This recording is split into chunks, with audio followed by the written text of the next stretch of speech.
Bonjour tout le monde, bienvenue à l'émission Au goût de chez nous. Aujourd'hui, dernier épisode avant le temps des fêtes. Un petit spécial trio d'entrée. On a des pétoncles poêlés accompagnés de bacon et calabraise. Ensuite, on a une bouchée au saumon fumé et crémeux de fromage de chèvre. Et le petit dernier de la saison, je me suis gâté, un foie gras poêlé avec sauce demi-glace au Porto.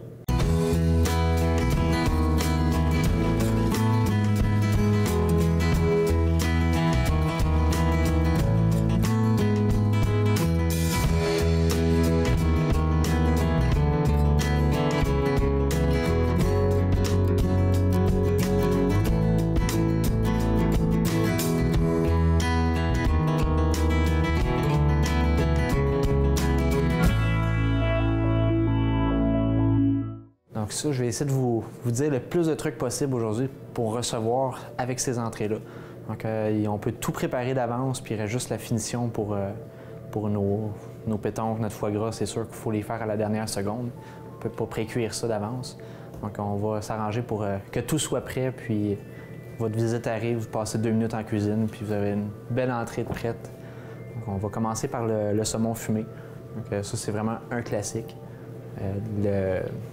Le but, c'est d'arriver à avoir un crémeux, donc un fromage de chèvre frais, le plus crémeux possible. On va y ajouter des capres, on a un petit peu de jus de lime, des échalotes pour rehausser le goût. On va servir ça sur des feuilles d'endive, tout simplement. Donc on va y aller avec notre fromage de chèvre. On va y mettre un peu d'échalote. On va y mettre juste le vert. Si vous avez de la ciboulette même, ça serait l'idéal. Un peu plus fin que l'échalote française, l'échalote verte. On a les capres. Les capres, on va les hacher en même temps qu'on va faire nos échalotes.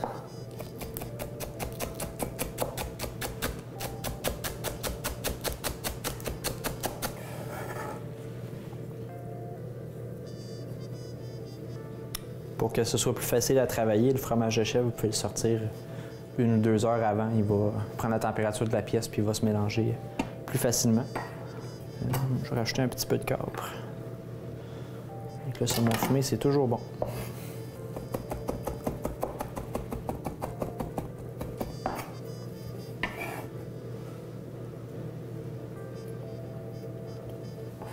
Et pour ça, on va y mettre une petite touche de persil aussi.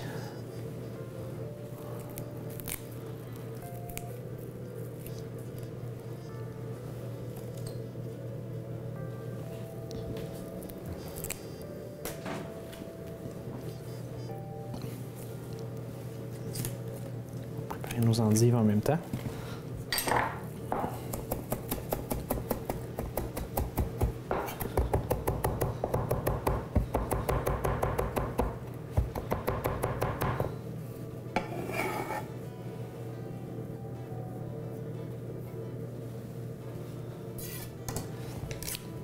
Donc les endives, on coupe le plus bas possible près de la racine. On voit ceux-là sont très belles, il n'y a presque pas de cœur. Des fois, on a le cœur qui est très dur au centre, qui vient jusqu'à la moitié de l'endive. Celle-là, les feuilles se détachent au complet. On voit vraiment le cœur est très très fin. Puis il n'est pas noir non plus, donc dès qu'ils vieillissent un peu trop, le cœur va noircir. Ça, pour être sûr qu'ils ne noircissent pas, on peut mettre un peu de jus de citron dessus où on a coupé, donc ça va éviter d'oxyder comme les pommes ou les poires.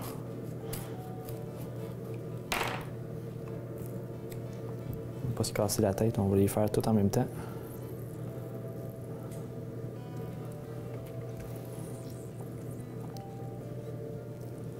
Donc ça va vraiment juste s'oxyder où est-ce qu'on a coupé. Donc en faisant comme ça, le jus de lime ou jus de citron, il est rentré dedans, puis ça empêche toute oxydation. On va les séparer tout de suite.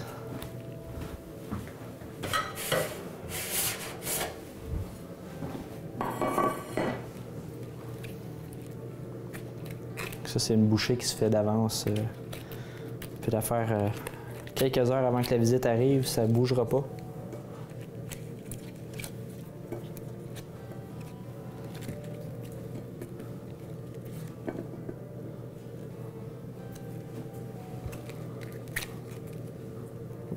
Donc on voit celle-là, je l'ai pas choisi d'avance. Elle est très grande. Si la bouchée est trop grande, là, le monde va avoir de la misère à la prendre au complet. Donc on va les faire pour qu'il y ait à peu près 2 bouchées dans chaque endive. On va mettre ça de côté. Donc là on est prêt, on va mélanger notre crémeux, puis on va faire la petite roulade par la suite. Donc on est prêt à mélanger ça. Vu qu'il a été sorti assez longtemps d'avance, il se travaille super bien.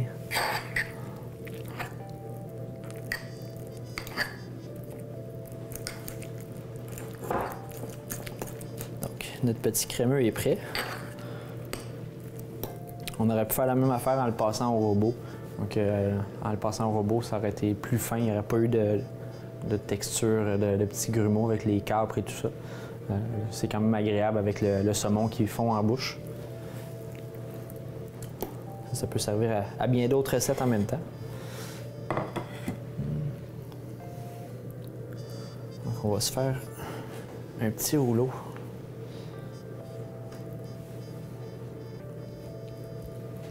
Un petit style sushi. Ça, vous pouvez le faire d'avance. Le faire refroidir au frigo, ça va être plus facile à trancher que comme ça. Le fromage va redurcir, puis il va mieux se tenir pour le trancher. On va venir tout rouler ensemble. On va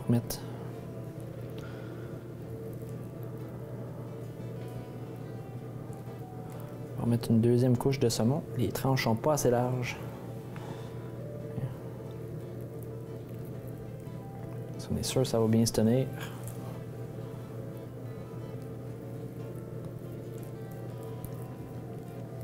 Si vous avez un peu de caviar, du caviar d'esturgeon ou de saumon, il n'y a pas de problème.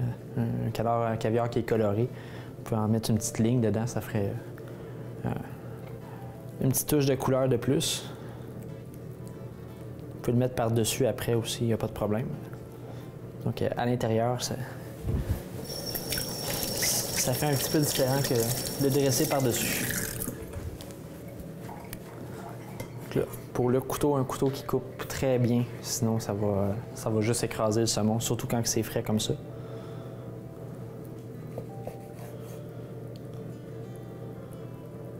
Donc ça c'est le bout du gourmand.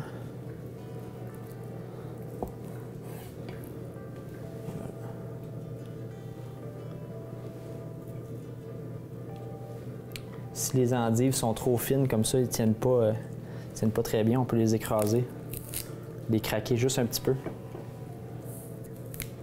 En les craquant, ils vont rester plus à plat dans l'assiette. Ça évite d'avoir la bouchée qui tombe tout le temps.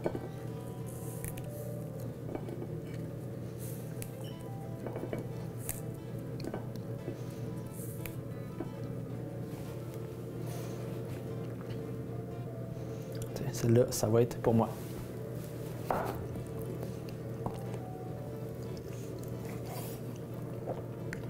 Faut bien que j'en profite en travaillant. Si vous avez un vinaigre balsamique réduit sous la main, c'est encore mieux. On pourrait rajouter une petite touche couleur prononcée par-dessus. Juste avant de le servir, on passe un petit coup de lime en même temps pour rajouter un peu de goût au saumon.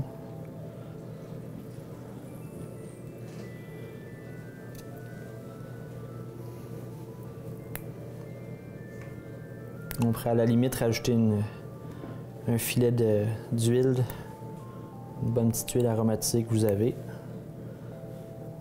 Mais le saumon est quand même assez riche, donc on n'a pas nécessairement besoin de ça.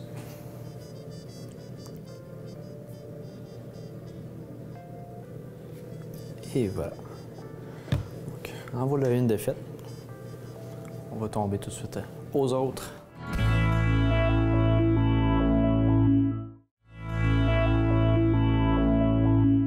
Donc, pour la deuxième entrée, Je vais faire souvent cette saison, j'ai servi des petites chips maison. Je vais vous montrer comment les faire. Donc, très simplement avec une bonne petite pomme de terre et une mandoline. Ça prend cet outil-là pour faire des petites gaufrées comme je vais faire. Donc, on n'a pas besoin du garde. On va y aller avec le côté de lame qui est moins dangereux.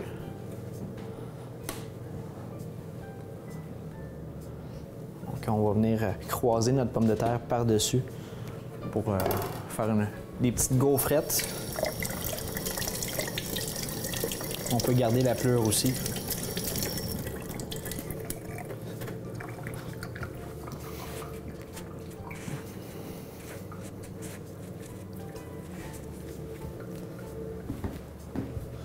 Donc ça, il faut avoir notre tuile qui est déjà prête avant de le faire. Si notre tuile n'est pas chaude, on va laisser trop longtemps les pommes de terre sur le comptoir, puis ils vont s'oxyder.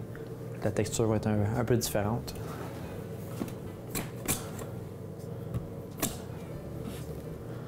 Les deux petits coups, les deux premiers coups, on les enlève.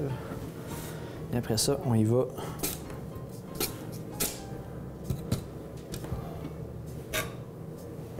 Les deux petits coups, on les enlève.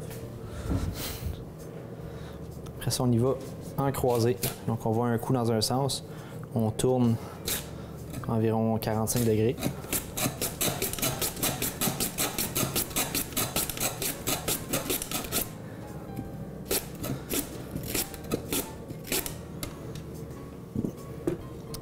Et on a des belles petites gaufrettes. On va les mettre sur notre papier avant de les mettre dans l'huile pour enlever le maximum d'humidité.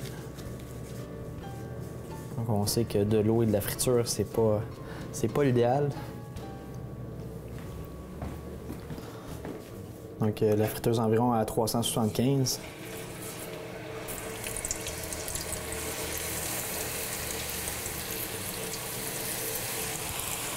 Faut pas en mettre trop à la fois, sinon les pommes de terre vont se coller ensemble, puis quand on va arriver pour les séparer, ils vont tous se briser. Donc ils vont se placer un peu partout sur l'huile. C'est environ 2 minutes, puis c'est complet pour ça. C'est une belle décoration. Vous pouvez les faire d'avance aussi. Un bon avantage en faisant d'avance. Vous les assaisonnez dès que vous les sortez de l'huile, puis ils vont être prêts pour la fin de soirée. Et nos petites croustilles maison sont prêtes pour la prochaine entrée. Donc, c'est les pétoncles. Ce qu'on va faire, on va partir notre poêle tout de suite. J'ai déjà tranché mon bacon. Donc, un bacon, je prends souvent fumé à l'érable. Donc, ça ajoute un petit côté fumé qui vient faire un bon mix avec les pétoncles. On va tirer ça tout de suite. Les pétoncles, souvent, on les a congelés. Donc, il faut les sortir quand même assez longtemps d'avance, qu'ils soient bien dégelés. On va les mettre sur un petit Scott towel. Il faut être sûr d'enlever le petit muscle. Donc, celle-là, il n'y en a pas, il est déjà enlevé. Donc, on voit la petite partie qui est un petit peu plus colorée de la pétoncle sur le côté comme ça. Donc, cette partie-là, souvent, elle va être plus coriace à la cuisson. Elle va devenir très rigide comparé au reste de la pétoncle qui est très tendre. Celle-là aussi, il n'y en a pas. Donc, on va les assécher complètement. Faut pas qu'il y ait du tout d'eau dessus. On veut vraiment que la pétoncle soit saisie pour qu'elle ait une belle couleur sans qu'elle soit trop cuite. Donc, s'il reste trop de liquide dedans, on va avoir tendance à faire bouillir la pétoncle puis elle va devenir plus ferme.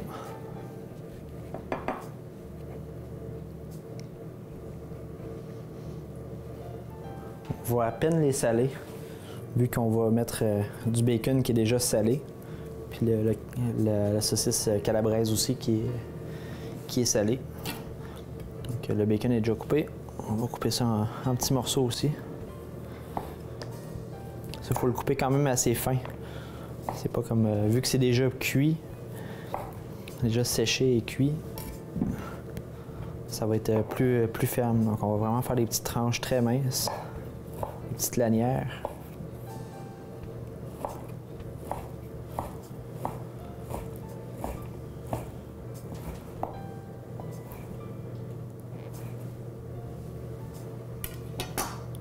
faire cuire notre bacon tout de suite.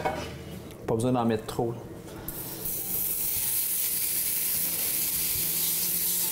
Selon la quantité que vous avez à préparer pour vos invités.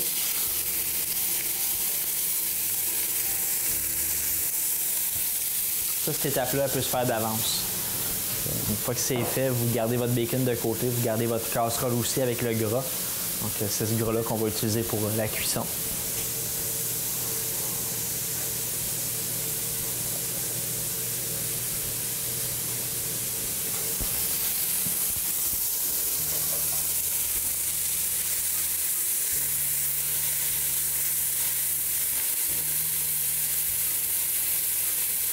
Donc, une fois que le bacon est presque cuit, on va y ajouter le calabraise.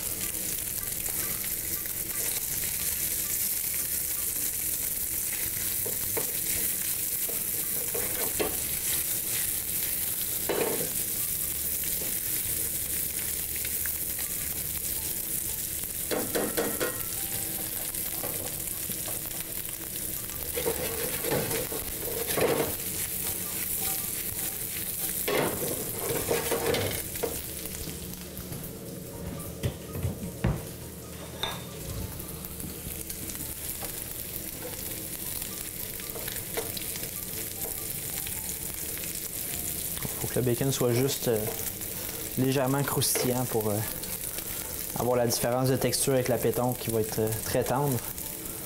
Une fois qu'il est prêt, on l'enlève tout de suite. Même le retirer du feu pour pas que notre gras soit trop chaud pour les pétanques.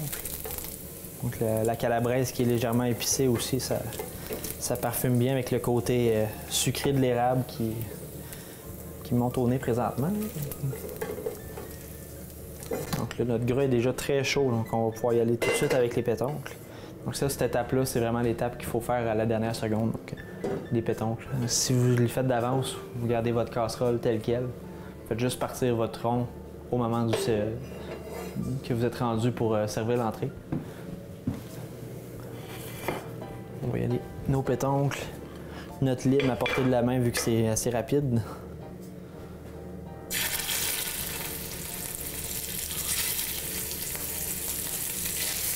Donc les pétoncles en général, ça dépend de la grosseur qu'ils ont. Donc s'ils sont plus grosses, il faut les laisser un peu plus longtemps. Mais la cuisson va continuer après. Donc une fois qu'ils sont bien colorés, on voit la couleur qui est bien présente. On vient les retourner tout de suite.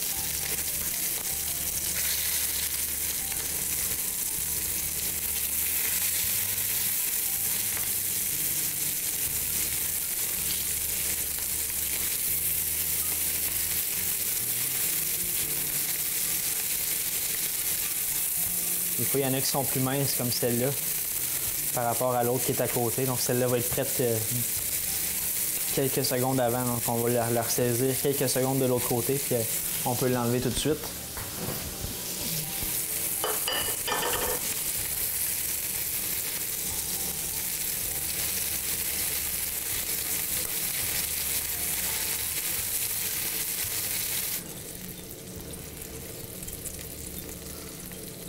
Et voilà pour ça.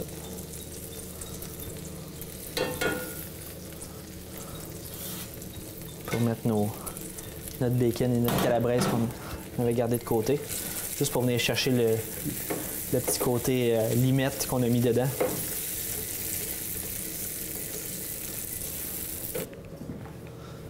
Donc on va y aller. Si vous voulez faire ça en petites bouchées, vous pouvez les prendre comme ça dans les cuillères. S'ils sont un peu plus petites, c'est mieux pour les bouchées. Les plus grosses pour l'assiette, ça se prend mieux. Ça. On va venir déposer les calabraises par-dessus.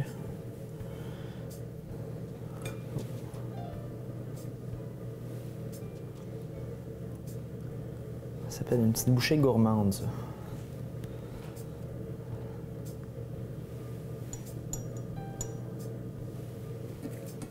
On est rendu à la deuxième de prête. Ça se fait quand même assez rapidement. Donc, vous avez vu la vitesse pour saisir les pétoncles. Une fois que ça, c'est fait, c'est prêt à servir à l'instant.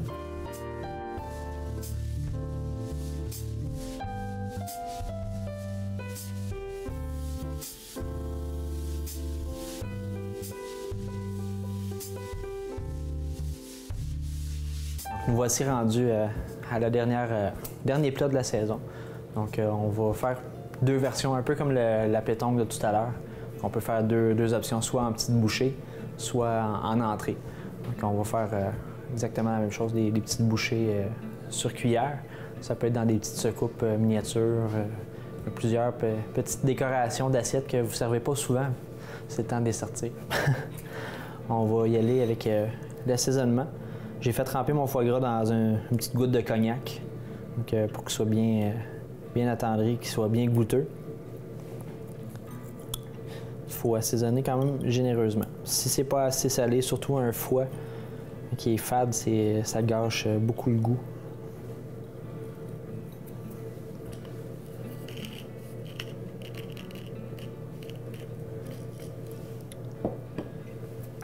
Pour ça, idéalement, vu que le foie est très rapide pour la cuisson, c'est de faire notre sauce avant. Donc, de faire une belle sauce bien épaisse, quitte à mettre un peu de fécule de maïs pour qu'elle va bien enrober le foie.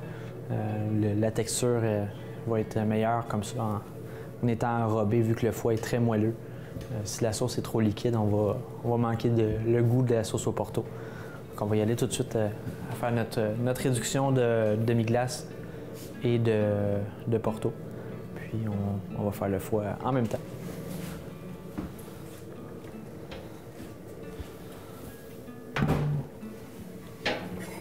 Pour ce qui est de la réduction, tout simplement Porto, demi-glace ou vin fortifié, qui est souvent plus abordable.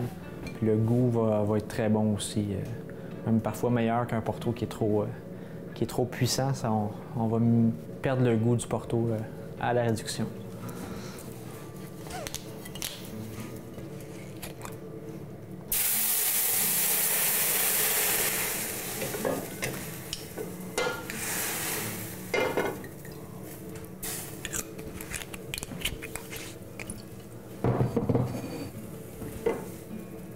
La demi-glace. Et là, c'est d'attendre que ça réduise. Quand je vais devoir rajouter un petit peu de Porto, je n'ai pas mis assez. Il vaut mieux en mettre un petit peu plus. Donc, vu que le foie gras est quand même très gras, on n'a pas besoin de mettre de beurre ou quoi que ce soit dans la poêle. Ça va sortir son gras.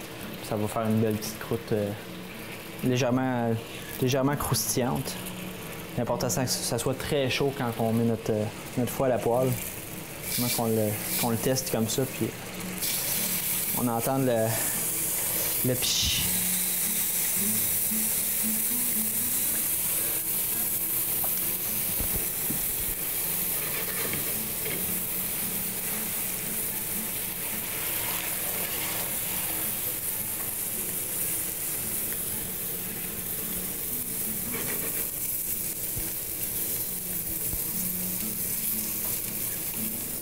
Donc c'est pas très long avant que ça colore.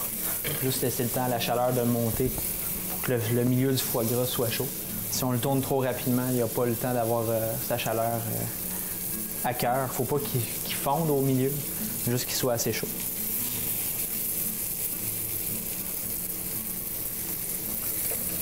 La sauce est prête. On va juste y rajouter le gras de cuisson. On va le rajouter dans la sauce à la dernière seconde.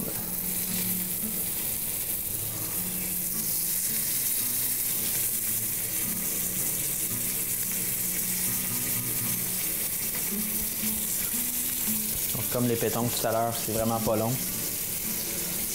Une fois que la sauce est prête, tout le reste se fait très bien.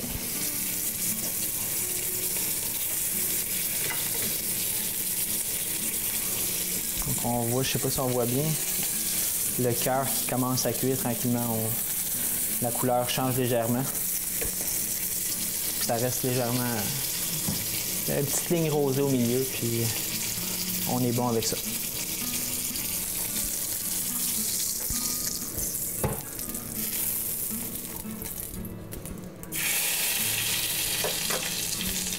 Donc, on est prêt à terminer notre dernière petite entrée. Donc, la version entrée, ce serait tout simplement comme ça, avec un petit élément de décoration, comme les chips qu'on a fait tout à l'heure. Puis napper avec la sauce.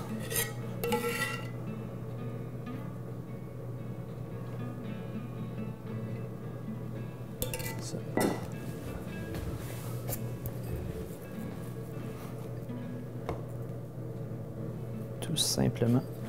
Ou la petite version à entrée, donc on va tout simplement couper le foie en petites lanières.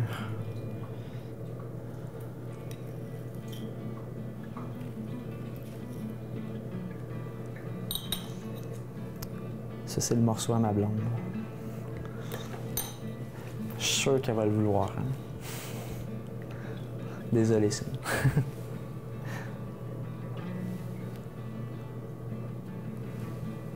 Déposer par-dessus.